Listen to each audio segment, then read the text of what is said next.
Го следите неделното интервју на Слободна Европа. Во него гостин е универзитетскиот професор Денко Малевски и прв министер за надворешни работи во Македонија.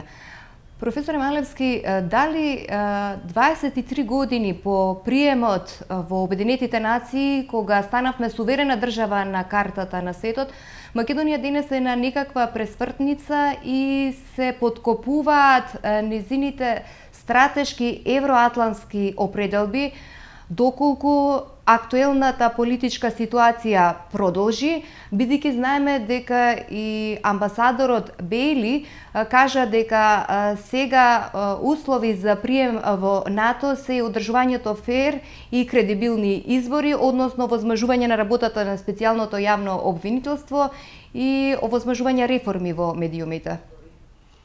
Па премногу долго Македонија се потпира само врз тој меѓународен суверенитет кој што го доби во 1991 година. А имено тој суверенитет требаше да биде исполнет со една внатрешна содржина, тоа значи да создадевме една демократска држава со внатрешно единство, која е во состојба да функционира во меѓународните односи, во Европа особено, да стане дел од политичките структури на Европската Унија и на НАТО. Сето тоа, се разбира, го пропуштивме заради начинот на кој што дома ја водиме политиката.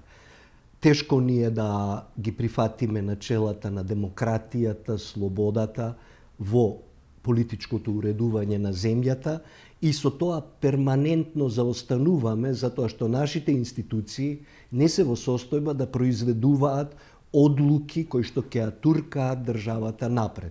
И оттаму еве веќе стоиме во место толку години, прокламираните принципи, стратешки цели НАТО, Европска Унија ги повторуваме како папагали 23 години, но ништо од тоа не успеваме да го оствариме. Какви реперкусии на надворешен и внатрешен план може да се повлечат ако владеачката партија организира избори без учество на неголемата опозицијска партија и дали залудно потрошивме време и се враќаме на почеток? Уредените држави, каде што има несогласувања во политичкиот врв, ја разрешуваат кризата со одење на избори. Македонија е во една длабока морална криза. По откривањето на содржината на снимените материјали за злоупотреби на власта, овие избори не можат да бидат излез од кризата без претходни успешно направени чекори.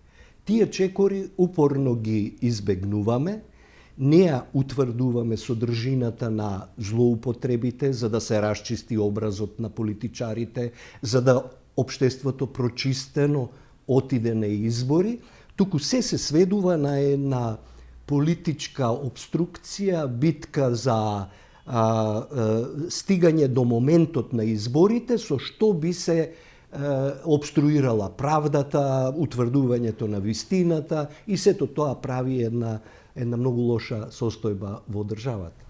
Што според вас би представувало решение за да се надмине статус-кво состојбата, каде веќе подолго време стојат под тепих нерешени и надворешни прашања што ги спомнавме?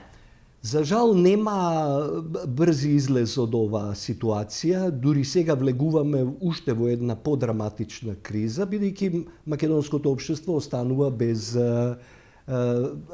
институцијата парламент. Парламентот е распуштен, почнува да одбројува времето до избори. Опозицијата вели дека нема да учествува на такви избори. Власта тврди дека во рок од 7 дена ќе ги разреши другите проблеми, едно навистина неодговорно поведение и Македонија влегува во една голема неизвестност од која мислам дека сама не ќе може да излезе и дека ќе има некој вид надворешна интервенција. Но и сами гледаме, надворешната интервенција може да биде успешна кога се поставуваат определени институции, да речеме специјално јавно обвинителство, анкетна комисија која истражува. Ама луѓето кои што седат во тие институции не можат да бидат странци. Тоа сме ние, со нашиот тој ориентален измамнички менталитет, кој сакаме се да замрсиме, да го направиме нејасно и во таа некаква гужва да се добие политичката власт. Во овој период слушнавме изјави и од американскиот амбасадор Бейли и претходно од медијаторот Нимиц дека сега е вистински момент да се реши прашањето за името. Дали после 23 години од приемот на Македонија во Обединетите нации под референцата, сега е вистинско време да се реши ова прашање? Па проблемот со странските амбасадори во овија четврт век независност е тој што некои со поголем, некои со помал ентузијазам влегуваат во својот 3-годишен мандат. Ние би сакале да веруваме дека е ова правиот момент, но ништо не укажува на фактот дека е тоа така, затоа што може би имаше момент во политичката историја на Македонија на почетокот, кога демократијата не беше уште консолидирана, кога некои луѓе како председателот, министерот за надворешни можеа да превземат врз себе некакви побитни одлуки околу ова прашање. Меѓутоа сега веќе живееме во некој плурален процес на разни политички партии кои што имаат своји различни видувања и кои што знаат да ги злоупотребуваат тие емотивни теми при изборите. Значи ова е можеби и најлошиот момент да се покрене тоа прашање. Сепак, натаму тврдам дека преминот од автократска власт кон демократија, каде што ќе се почитуваат ставовите на различните партии, кои представуваат различни сегменти на македонското општество, по сите прашања, па и по прашање за името, и е начинот како да се дојде до некакво единство во државата, за да се реши проблемот и Македонија да стане дел од евроатлантските структури.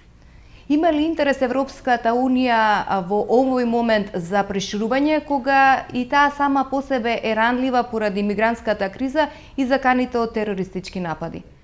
Парадоксално е, јас сум бил сведок на ситуации кога представници на многу поголеми земји европски, од Источна Европа, од Македонија, стоеле во ред само за да се поздрават со некој амбасадор на голема земја во НАТО или на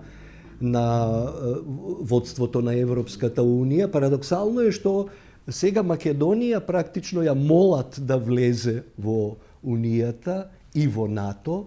Зошто? Заради проблемите кои ги создава како едно откачено парче кое виси тука на Балканот.